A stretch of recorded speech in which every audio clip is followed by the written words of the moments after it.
la semaine prochaine, dans la nuit de samedi à dimanche, UFC 273. Et ce qui est marrant, d'ailleurs, petite parenthèse, c'est que Kelvin Gastelum est out aussi de son combat, quelques jours seulement après que malheureusement notre cher Nassourdine Imavov a eu des problèmes de visa et n'a donc pas pu tenir sa place. Il avait trouvé un remplaçant, Kelvin Gastelum, mais là il est donc out pour blessure. On sait pas trop, on ne connaît pas encore la durée de son absence, mais on croise les doigts pour que l'UFC finalement reprogramme ce combat à une date ultérieure. Mais vous n'êtes pas venu pour ça, non ? Vous êtes venu pour Khamzat Chimaev. Rust a mené sa petite enquête comme à chaque fois, vous le savez désormais, hein. C'est un homme de terrain. Et il est venu avec des chiffres, et ce qui est assez... On va voir, enfin, j'allais dire assez marrant, mais non, finalement, c'est assez logique, c'est que en termes de chiffres, c'est bien Khamzat Chimaev contre Gilbert Burns qui est considéré comme le main event de cette UFC 273. Rust, je vous invite à prendre part au générique. Allez, c'est parti. Soit.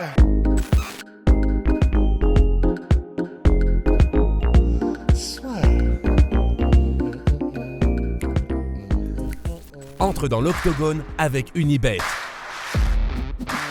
Qui sera le vainqueur du combat ? En combien de rounds ? Fais tes paris sur l'app numéro 1 et profite de 150 € offerts sur ton premier pari. Big Rusty, vous le savez, est sur tous les fronts. C'est un fin limier. Et donc là, il a été dans les entraves de YouTube pour vous dégoter quelques chiffres des countdowns de l'UFC. Et le constat est accablant. Donc voilà, j'ai juste été regarder les chiffres du countdown de l'UFC. Donne pas tous tes tricks, ne donne pas tous tes tricks. Non, c'est vrai. Mais et en fait, bah c'est une évidence donc que Burns versus Chimaev, c'est vraiment l'attraction. C'est-à-dire qu'en termes de chiffres, là pour l'instant, ça fait 13 heures que les vidéos sont sorties et ils les ont sorties les unes à la suite des autres. Et ça reste un bon indicateur en fait de regarder quels sont les chiffres. Et là, on a le countdown sur Volkanovski versus Korean Zombie qui a 76 000 vues en 13 heures. Le Sterling versus Ian 2 qui pourtant, il y a quand même un vrai scénario, une vraie histoire, intrigue. Ouais. Il y a une vraie histoire. Et ben pourtant, donc en 13 heures, il a 136 000 vues. Et Burns versus Chimaev, qui est donc le co-main event, il est à 443 000 vues. Oh. Donc environ 3 fois plus que Sterling versus Ian 2 et surtout plus de 4 fois plus, 5 x 7, 35, ouais, plus de 5 fois plus que celle du main event. Mais c'est énorme. C'est vrai que c'est quand même assez énorme. Ouais. En vrai, c'est impressionnant parce que c'est vrai que pour un combat, mais c'est pour ça que ça rappelle beaucoup l'arrivée de McGregor en fait. Ça rappelle beaucoup l'arrivée d'un combattant où il y a un tel engouement autour de lui, sa personnalité et ce qu'il apporte en termes de spectacle, en termes de performance, qu'en réalité, les gens n'attendent que lui. Et c'est de la même manière que, je sais pas, hein, donc il y a eu Conor McGregor, lorsqu'il arrivait, c'était à Boston ou New York, je sais plus, pendant son premier combat contre Marcus Brimage, et que en gros, toute la salle était déjà là parce qu'ils étaient au courant que ce gars-là, il y avait un truc spécial qui se passait. Même Joe Rogan, on l'entend dire au micro, ok, là c'est pas normal d'avoir une telle ovation et un tel accueil pour un combattant pour son premier combat, c'est vraiment quelque chose d'étrange. Et donc l'avenir a donné raison à Joe Rogan et puis à tous ces gens-là, puisque donc c'est devenu la plus grande star de tous les temps dans le monde des sports de combat modernes, disons peut-être de ces 20 dernières années. Je pense qu'on peut dire ça, Conor McGregor. Et on ne dit pas que c'est ce qui va arriver avec Khamzat, mais c'est un peu les mêmes étapes qui seront validées les unes après les autres. C'est-à-dire, j'attends pour Khamzat quand même le gap culturel. C'est surtout ça où moi, pour l'instant, j'ai quelques, pas craintes, mais quelques interrogations.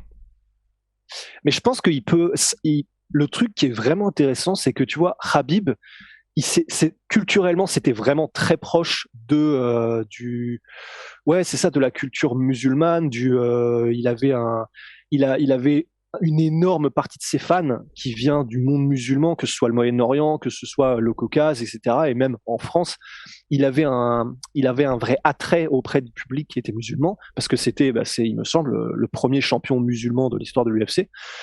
Mais ce qui est vraiment intéressant avec Khamzat, c'est que j'ai l'impression qu'il fait les deux en même temps, il fait les deux mondes.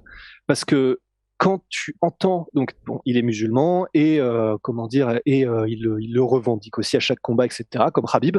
Donc il a cet attrait, je pense, pour le monde musulman, qui fait que c'est un marché. C'est vrai que l'UFC n'avait pas avant particulièrement et qu'il a vraiment commencé à bourgeonner. Mais il a aussi le côté il est très occidental sous certains aspects aussi, que ce soit dans la manière dont il est avec Darren Till quand il fait les 400 coups, quand il va, je sais plus, sur la piste de ski, quand il va chiner des petites meufs, etc. Ben, j'ai l'impression qu'il fait un espèce de pont entre les deux mondes qui fait que, si ça se trouve, lui, ça va vraiment devenir une méga star. Conor McGregor, je pense que c'est quasi intouchable, mais en tout cas, vraiment quelque chose de l'ordre d'un gars qui peut vendre, je sais pas, 800, 900 000 pay-per-view à chaque apparition, tu vois. Ce qui serait une énorme star.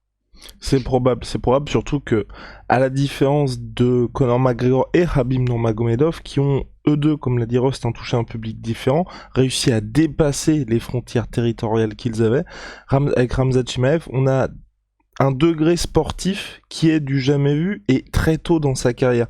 Khabib, on tient à le rappeler, je crois qu'il est arrivé à l'UFC, il était déjà à 14-0, donc il était déjà bien établi dans sa carrière, et c'est que aller à partir du 23-24-0 que là il a affronté des cracks de chez crack, et donc que là tout le monde a commencé à vraiment s'enflammer.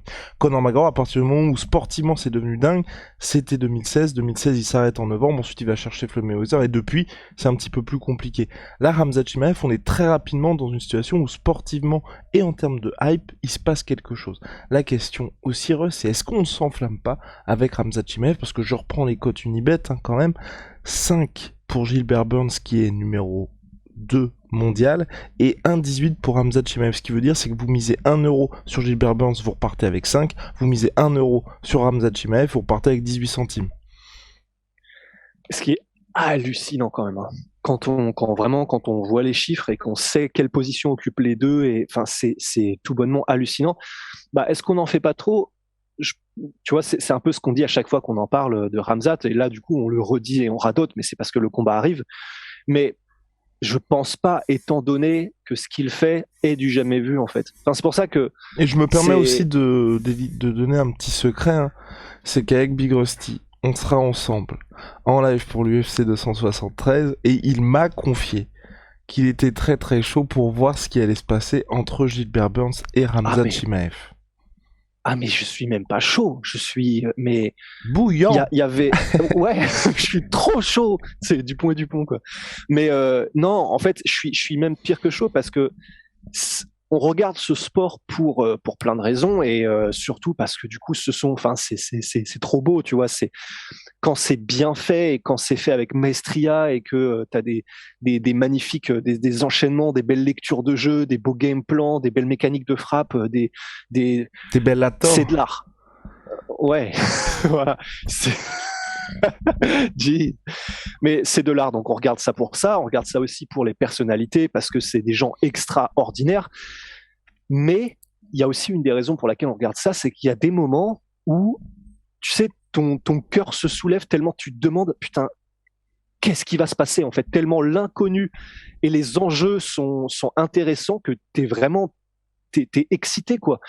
Et là, en vrai, je sais déjà que le moment pendant l'UFC 273 où Khamzat va rentrer, où Gilbert Burns va rentrer, ils vont être chacun à un bout de la cage et l'arbitre s'apprête à dire allez-y, il va y avoir des papillons dans le ventre, il va y avoir de l'excitation et de l'électricité dans l'air, et on va se demander, putain, ok, on y est, qu'est-ce qui va se passer? C'est un truc de fou.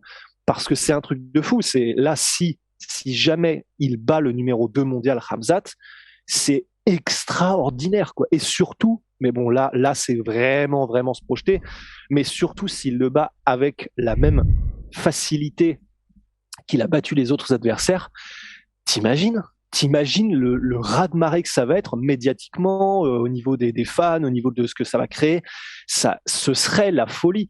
Et d'un autre côté, ce qui est fascinant, c'est que si Gilbert Burns arrive en mode taulier, met des gros stops au takedown, met des gros stops au même debout, et commence à le calmer et à l'éroder genre dès le deuxième round, ce sera incroyable aussi. Et quoi qu'il arrive, on aura vécu un bout de l'histoire quoi.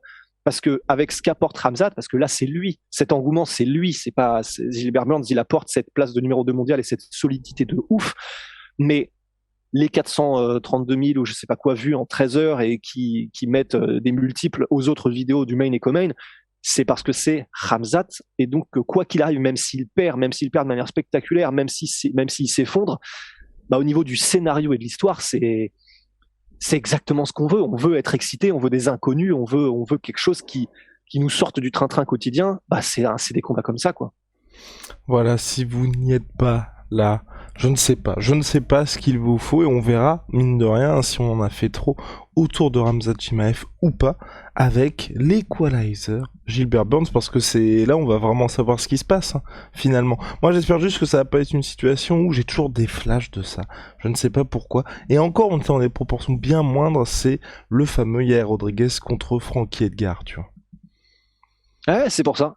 C'est pour ça que c'est trop intéressant, c'est qu'on peut avoir ça. Si ça se trouve, ça va être pas un pétard mouillé parce que ce sera un pétard, mais pour Gilbert Burns. Mais si ça se trouve, on aura une situation où on arrive avec toutes ces attentes et en fait, on se rend compte que Gilbert Burns, il est 2 crans au-dessus, il est 2 catégories au-dessus, il est 2 classes au-dessus et que il l'éteint en fait. Enfin, pas dans le sens chaos forcément, mais dans le sens il le ramène sur terre par ses compétences.